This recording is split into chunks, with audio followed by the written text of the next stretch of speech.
This is Future Fork, a show that explores the world of food and the decisions we can make today that will shape our future.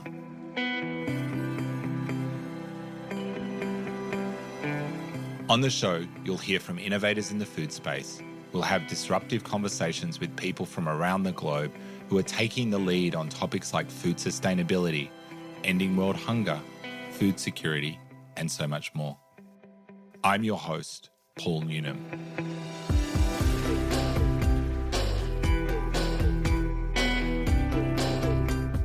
In this episode, we're talking to Jean-Martin Bauer, Director of Food Security and Nutrition Analysis at the World Food Programme. He spent decades working on the front lines of global hunger and recently released his book, The New Breadline, Hunger and Hope in the 21st Century, which examines food insecurity in our modern world. In today's chat, we're exploring the devastating impacts of recent cuts to foreign aid and humanitarian assistance and what this means for communities already on the brink. You'll hear how shrinking budgets are pushing people from crisis to emergency levels of need, the long-term consequences for stability and development, and what urgent shifts are needed to build more resilient food systems in this new reality. Let's get into it. Welcome. Hi, Paul. Good to have you here. Nice to be here. So you've had an amazing career with the World Food Programme. Can you share a little bit of the journey that you've had with World Food Programme? So I'm a lifer. I started at WFP right after grad school. And picture this, I was doing my grad school in the US, lived in Boston, got on a plane and started in Niger in West Africa. Wow. This was in 2001. It was before the major food crises in the Sahel. And I got a few odd looks from my friends in Boston saying, "You're going to Niger to work with the UN." And I said, "Yeah, I'll try it out." So I show up in Niger, tiny UN office. I remember having many moments where we realized that there was a huge food crisis in the country, a food crisis that was marked by very high levels of child malnutrition and child death. But this wasn't known at the time, and it brought home to me the importance of understanding problems that might not be obvious at a first glance. So if you look at Niger from outside, you might see a lot of cows, a big desert, but in fact, the people were really suffering. And I think that's what got me started in my career at WFP. I spent the next dozen years in West Africa, worked in Rome, went back to Central Africa. I've been, for the last 25 years, going from country to country, from post to post, but always focusing on these issues, which is the unknown vulnerabilities that exist all over the world. And you recently released a book, which you bought me a copy of, which is so great to see. So it's called The New Breadline, Hunger and Hope in the 21st Century.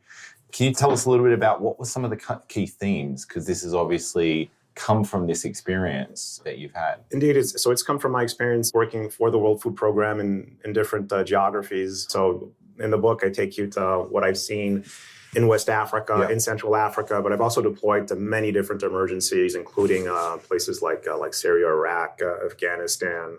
But what I try to do in this book is also related to who I am. I started my career also because my uncle was a rice farmer in Haiti. My mother's family left Haiti in the 1960s to come to the U.S., where I was born and raised. The family story is a good starting point for a discussion about hunger issues in the present day. Now, my family had to leave Haiti because of its political run-ins with the Duvalier dictatorship. And this is a dictatorship that undermined not just food security, but also human rights, human dignity, democracy in Haiti. There would have been a path for better things in Haiti if it hadn't been for the father-son dictatorship, which lasted 30 years. But it also set the scene for the collapse of the food system in Haiti. So my uncle Serge was a rice farmer. He had quite a bit of land. I'm from an elite family in Haiti. We had land, and Serge was growing organic rice in the south of Haiti. He was trying to do that. He was moderately successful. It was always a struggle, but a passion of his. This is what he wanted to do out of life. And I spent quite a bit of time with Serge on his farm when I was a kid, just visiting my uncle. And to get to this place, you'd have to get on a boat, spend hours. It was usually overnight on the boat from Port-au-Prince to get to this farm. But I found it to be a magical place where great things were happening to build a community from the ground up. Like many other rice farmers, my uncle Serge lost his market in 1992 when the Marines came into Haiti to restore a democratically elected president who had been in exile in the US. But as part of the deal, Haiti had to agree to open its market to international food imports. Until then, Haiti was basically self-sufficient in food, basically self-sufficient in rice. Today, 30 years later, Haiti imports 80% of its rice and half of its food, and people like my uncle can't make a living anymore. The farm's still there, so I was lucky to see it 2 years ago. People are still there growing rice. They're still successful, but it's a smaller market. They're not competing. They don't have access to the markets in the big cities of Haiti. These farmers aren't in a position to feed their own people, and I find that to be a tragedy. This is what brought me to work on food security issues, because we could do so much better than we're doing right now. And what I wanted to do with this book was blend my personal story with what I'm seeing out there. And when I say out there, it's on the ground in vulnerable communities, and try to set out a path to making things better. What I focused on in this book is the power of the grassroots to change things for the better. I've seen all over the world, men, women come together to build a better food future for themselves. And I try to describe that in the places I work, in the places I've lived, because there's a great commonality. Food insecurity is not just a problem that's out there in the arid tropics. It's also an issue in places like right here in Rome. Or in the US, in West Virginia, where I have family. And I've seen people come together to build a better, more just food system that works for everybody. It's so important. And I'm looking forward to digging in, because I think we've had similar experiences and crosses in different parts of the world, but in trying to understand and see why is the system the way it is, and how do we move forward in that space, and what are the potential opportunities.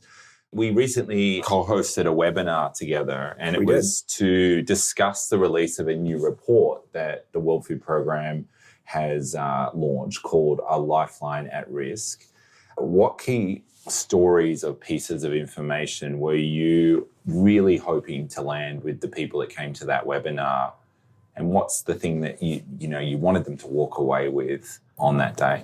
So, well, first of all, thank you for staying up so late to moderate the webinar. You did great, and we had such engagement during the webinar. It was fantastic. Now, the report is called A Lifeline at Risk, as you mentioned. What we're trying to do in that report is explain and break down the impacts of these funding cuts on food security in vulnerable countries. One number I asked people to take away from the report, 13.7 million people are going to fall into emergency levels of hunger as a result of these funding cuts. That's a substantial number. We've got about 44 million people at that level of hunger before the funding cuts occurred. So this really moves the needle. I mean, add 13.7 million to 44 million, you're talking about close to 58 million. 20% increase, It's a large increase. It's really a large increase in terms of vulnerability. So this is telling everybody, watch out. These funding cuts are having an impact on vulnerable people, but especially women, especially children, and displaced people who happen to rely on this assistance. So we wanted to bring some stories from the countries we worked in. So we were able to work with teams in Afghanistan, in Haiti, Niger, South Sudan, Uganda, and that's where the information came up from. The number of 13.7 is a global number, but then we did a deep dive into these specific countries to look at these impacts. And there are also takeaways for those of us who are hoping to contribute to softening the blow from these funding cuts. One key message is that we need to work together on famine prevention. Of course, we remain committed to zero hunger. That's the mission of the UN. We recognize that that's what we're working on. But perhaps short term, we need to focus on famine prevention, because there are two concurrent famines right now. Since the system we use to measure famine worldwide, the IPC, was created 20 years ago, there have only been 5 confirmed famines. There was one in Somalia in 2011. There was South Sudan in 2017, South Sudan again in 2020, and then Sudan last year, and now Gaza.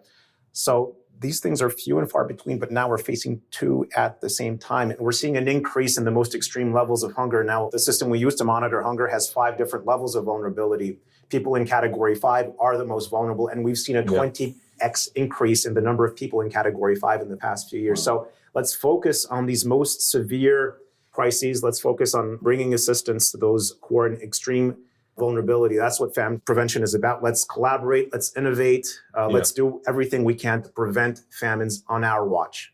So in the data, you've shared a little bit about some of the things that have kind of jumped out from there. Where is the most severe impacts happening? Is it at that IPC 4, 5 transition? Where are you seeing that? And particularly on the food, nutrition, long-term as well, like what are we seeing? So I'd say the most critical impact is with child nutrition, because it's so strategic in anyone's life. What and we're seeing, recover from that sometimes. Well, it's irreversible. Yeah. So we're seeing children no longer consume essential foods like dairy. In the case of Uganda, you've got refugees in Uganda who are no longer consuming dairy. Children under 5 no longer consuming dairy. If you have a deficit or if you fall into malnutrition below 5 and it's not treated, you will carry those consequences with you the rest of your life. So we are talking about things that are irreversible. So let's focus on this issue. Let's focus on this very vulnerable group, because they are tomorrow for all of us. They are the ones whose future matters, and it's being compromised by these cuts.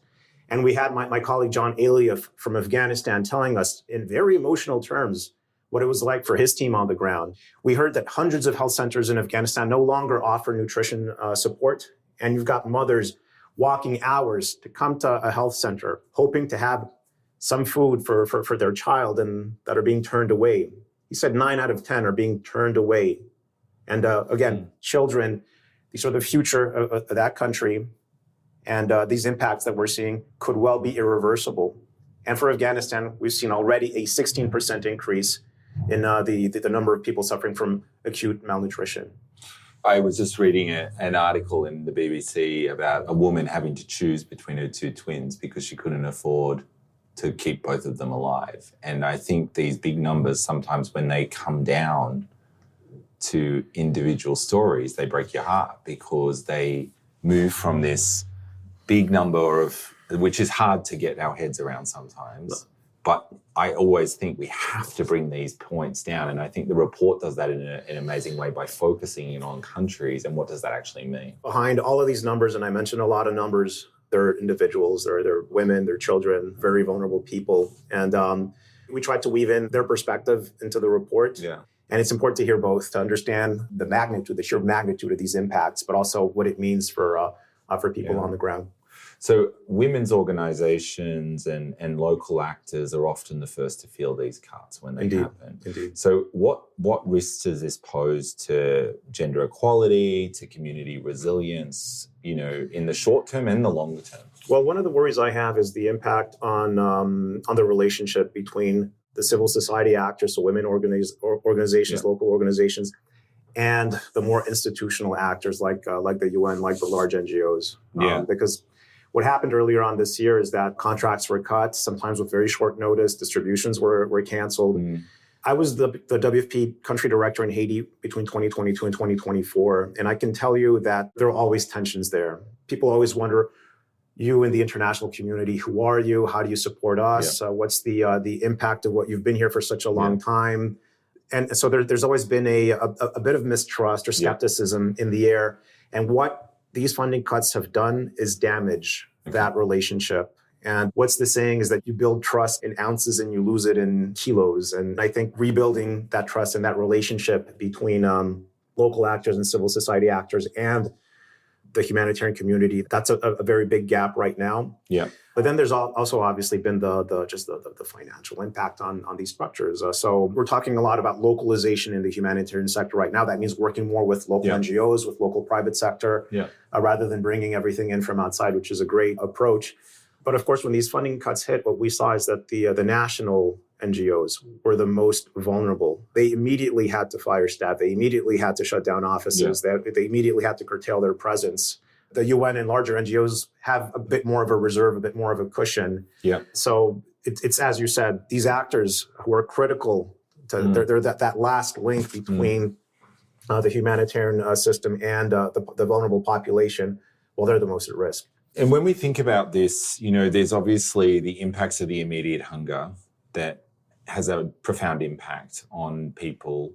What are some of the longer term or less visible consequences of these cuts? Like we think about, stability in countries. We think about education. We think about broader development gains? What we saw, an interesting insight from the study, is that when we do food distributions, we measure what food consumption is like before and after. Our distributions are just not as effective anymore in one of the countries we looked at. And our hypothesis is that everyone was cut. So not just the food sector, but also the health sector, the nutrition sector. So when all sectors suffer, you can try to do something in your own space. It just won't be as effective because there are these dependencies between the different sectors. And that's clearly an issue. We also saw that work on longer-term resilience programs is affected. In Niger, for example, WFP's worked for years to try to build livelihoods in a drought-prone environment. And we were saying that about 500,000 people in Niger had been removed from the roles of humanitarian assistance because we've been able to boost their livelihoods. They don't no longer rely on help. And there was a drought in 2022. And these people, 500,000, didn't need food assistance after that drought, which was a big win. But this is rolling a ball up the hill. You need to continue providing some support to these communities. And what we saw in 2025 is that you remove the support, well, then the ball starts rolling back down the hill. And that's a loss. These are gains that were accumulated over years that we're now losing. And as you mentioned, there are broader impacts, non-humanitarian impacts of these budget cuts. Look, in a country like South Sudan, 25% of GDP is overseas development assistance. Take away the overseas development assistance or reduce it substantially, that leaves a big gap in the macroeconomy of South Sudan. So that could mean impacts on the exchange rate. It could mean impacts on inflation. It could mean the economic stability of the country is at risk. And what we also saw in South Sudan is that in that country, because of reduced assistance, we're seeing population outflows, people going back to Sudan or to Sudan because there's simply not enough to subsist on in South Sudan. And that confirms a well-established link between hunger and migration. We did work on that about 10 years ago at the time of the Syrian crisis. And it's very clear that when hunger increases, the probability of migrating increases, by the way, much more than food insecurity. So be on the lookout. We think there are clouds on the horizon. The declining food consumption that we're seeing, the declining nutrition status that we're seeing will have impacts on the macroeconomy, on migration, probably on stability for countries that are looking for a path to stability. And that might, and this might be a wrench in the works for those societies. So we've got these obvious shrinking aid budgets that are a new reality. They've been kind of happening for a little while, but accelerated all of a sudden very quickly. What are some of the most urgent shifts that we need to see in the way we do humanitarian work? You've talked about famine prevention, but how do we make this more resilient? Like, what are the kind of ways we need to be thinking about this? The first thing we need to do is make sure that the work humanitarians do is very much aligned with local priorities. That's the first thing that must be done. There's a silver lining in all of this. I don't want to overstate it, but in Haiti, for example, the government of Haiti has been increasing its allocations to humanitarian programs as a result of the situation. And I remember speaking to Haitian government officials last summer, and they told me, well, when these funding cuts hit, they got together and they discussed the situation, and the result was more funding to the benefit of the Haitian population, which is a good thing. The other thing that's really interesting in that country is that it's a country with about a GDP of about $20 billion, and $4 billion out of the $20 billion come from the diaspora. And the diaspora of Haiti, mostly in the U.S., so people like my mother, actively send money back to the country, and that and supports food security, supports a lot of other sectors, but including the purchase of food in Haiti. And it's interesting that the humanitarian appeal for Haiti this year it's the least funded in the world at the time we wrote the report. It was $1 billion, but only received about $90 million of support. So it was 9% funded. Wow. But, put that in comparison with what the diaspora is sending in. $4 billion from the diaspora, and the humanitarian community is bringing in $90 million. So how could we perhaps have a handshake between both? How could the humanitarians better work with the diasporas or coordinate or enable? And I think that's what I'm saying about aligning what the humanitarians do with what the government does and with what actors on the ground might be doing. Now, of course, it's a challenge. Diaspora and civil society groups are numerous and not necessarily coordinated. But this is really up to the humanitarians to find a way of making that link. For WFP overall, we've seen in the past years that host governments are funding more and more of what we do. And I think that means that there's a closer alignment. And that's positive. The example I'd like to give is the homegrown school feeding program in Haiti. The school meals program in Haiti was created in the 1950s and was largely funded by agricultural surpluses coming from outside. And that shifted in the past 10 years, where WFP and the government said, let's test buying directly from farmers. And as I speak, we went from 100% imported to imports being a tiny minority of the food that's being distributed. You've got about 600,000 Haitian school children who get a homegrown school meal right now. And that's because the government has a policy to commit to 100% homegrown school feeding by 2030, and the country will get to 100% by 2030, in spite of everything that's going on in the country. And they're also funding the providers of school meals. And that's just a very different way of doing things, because when you buy the food for the school meals locally, not only do the kids get an amazingly tasty meal, I mean, you've got vegetables and that you wouldn't get if it's the traditional way of doing school feeding. So the meal's better, it's more nutritious, it tastes great. But the farmers get an opportunity. They get income. It's about 5,000 hectares of land in Haiti that's cropped every day just for the school meals program. It's really protected agriculture. And it's thousands of small farmers who are contributing to it and who are protecting it, who are benefiting from that with positive impacts on the country. So I think this is where I see the silver lining, by more closely collaborating with governments, local entities, and civil society. Are there any other stories of like how you can do more with less in that sense? You know, like this is a great one of sort of a shift, but is there ones where we've been able to be more effective through in this kind of space? One of the things that we're looking at is leveraging the cost efficiencies that we can find with cash programming. So in South Sudan, we sat down with a country office. We're looking for every opportunity to be more effective. Yeah.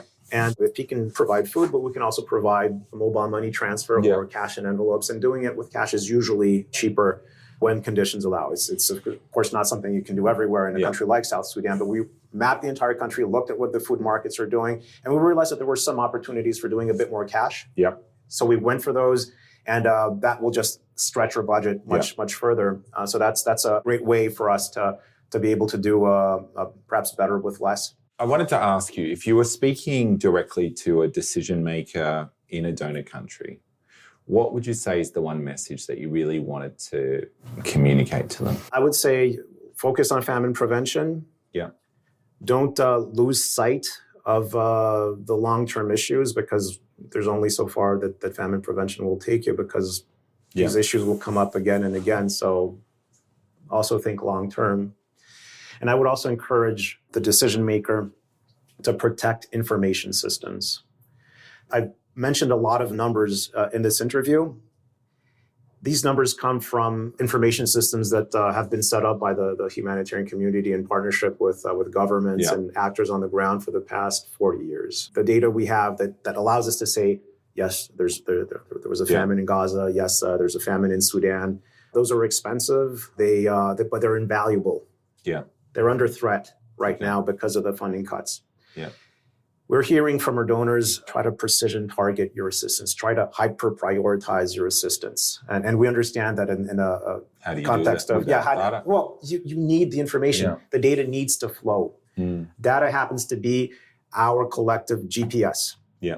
With these funding cuts, we might lose the GPS. Yeah. The GPS might switch off, and then we could get lost. We might be going in the wrong direction. We might miss a famine. We might miss a situation of increasing needs. So my plea to the decision makers are, let's make sure we safeguard these information systems. Of course, we need to find every way of finding savings, of rationalizing and optimizing what these information systems do, but let's protect them, because we need them to do our job. Look, obviously, this is some pretty heavy topics, and data is so critical. Where can people find this report and access it to dig in a little bit more? All right. So if you go to Google and type in a lifeline at risk, you will find it ought to pop up. You can find it on the WFP website. We've also promoted it through the Global Network Against Food Crises. They do amazing work in raising awareness with policymakers about food issues worldwide. So look at the Global Network Against Food Crisis website. They will have the report. So there's an overall brief. It's a fairly short global summary. That's where you've got the 13.7 million. But then you've also got these 5 country reports that I encourage people to dig into, and you'll find all that through the Global Network Against Food Crisis on the WFP website. The report is called A Lifeline at Risk. Obviously, we want to bring this back to what we want for everyone. We want everyone to have the right kind of access to food. Food's something that connects us. It's something that is part of our identity. It's part of what we need. And one thing that I love to ask people in this podcast is something, it's about this connection, because I've found no matter in a refugee camp on the border somewhere or in the streets of New York or a restaurant or at a school, you ask somebody, what are you enjoying eating, or what would you like to eat? And all of a sudden it brings us together. Food is something that connects us. And so I wanted to ask you, what are you enjoying eating at the moment? Is there something that, an ingredient, a dish that... There is. Great question. And you're absolutely right. Food is who we are. Yeah.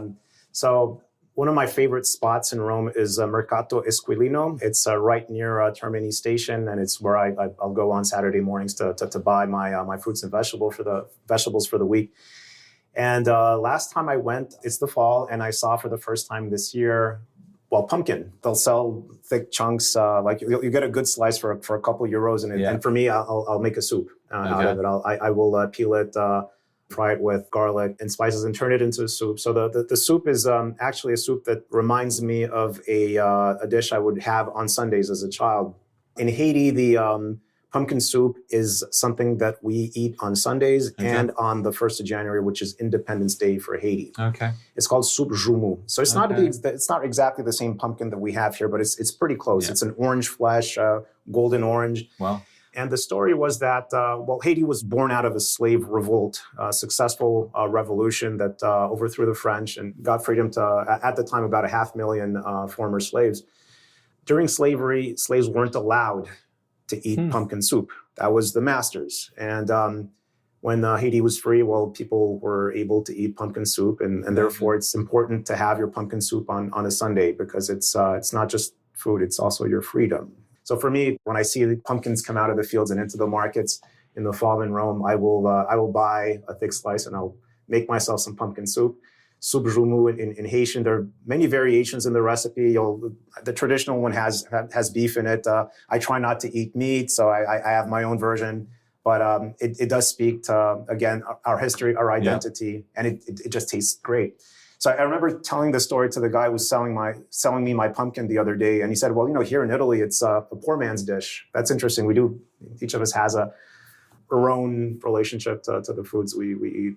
No, thank you for sharing. I find there's often those connections of what often sometimes people perceive as poor man's or peasant food is often now we're reclaiming that or recognizing those stories behind it. And it's so powerful, and it brings so much more meaning and depth to why food connects with us and how food connects with us. So thank you for sharing. Thank you for the work you're doing, and thank you for continuing to shine a light on the real challenges and the real hotspots, I guess, around the world that are needing our help. And we'll continue to try and raise awareness about this and see how we can drive forward real change. Yeah, thanks, Paul. It's great to talk.